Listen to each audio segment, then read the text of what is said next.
Hello guys, আসসালামু আলাইকুম। আমি আরমানুল ইসলাম তারেক।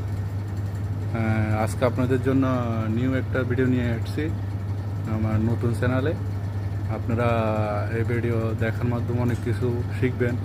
যারা বাইরের দেশে আছেন কিংবা যারা সবজির পুরো সম্পর্কে ধারণা রাখতে চান, আমি আপনাদেরকে অল্প কিছু ধারণা দেওয়ার চেষ্টা করব।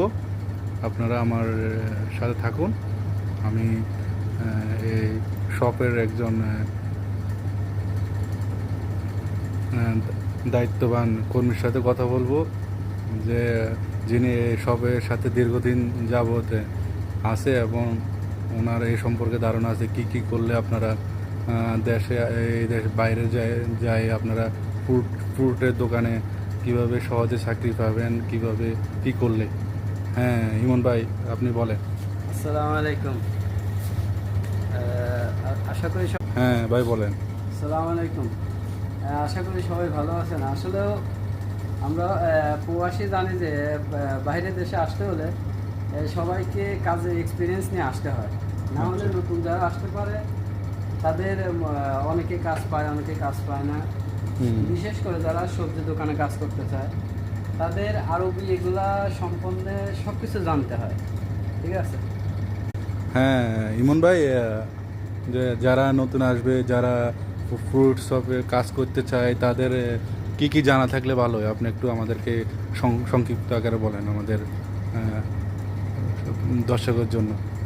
আসলে সব থেকে বড় কথা কি ভাই, যে দেশে যেতে ইচ্ছা সে দেশের ভাষাটা আয়ত্ত করা সব থেকে বেশি জরুরি। বিশেষ করে সবজি দোকানে কাজ করতে যে ফল ফ্রুটের যে নামগুলো আরবি, এগুলো জানাটা অত্যন্ত জরুরি, না হলে কাজ করা অসম্ভব। আচ্ছা ইমন ভাই, আমাদের কিভাবে কি কি করলে বেশি ভালো হয়? ফ্রুটের নাম জানা থাকলে ভালো হয়? হ্যাঁ, সব থেকে এটাই ভালো যে ফ্রুটের নাম জানাটা, বিশেষ করে এটাই জরুরি। আমি যদি কথা না বলতে পারি তাহলে আমি কাস্টমারকে কিভাবে সার্ভিস দেবো? হ্যাঁ, আপনি একটা শপে চাকরি করার জন্য আপনার কি জানা প্রয়োজন? মানে কি ভাষা এ সম্পর্কে প্রথম কি জানা দরকার? ফল সম্পর্কে আইডিয়া এগুলা। হ্যাঁ, ফলের সম্পর্কে এটা অবশ্যই, শুধু ফল না, দোকানে যেগুলো সামার প্রোডাক্ট আছে সম্পূর্ণ প্রোডাক্টের উপরে জানাটা, এটার কি নাম, ওইটার কি নাম, এটা জানাটা বিশেষ করে এটাই জরুরি। আচ্ছা, এটা জানতে হবে। আপনি ইমন ভাই এই শপে কাজ করে আর কি, আপনারা পুরুটের আরবি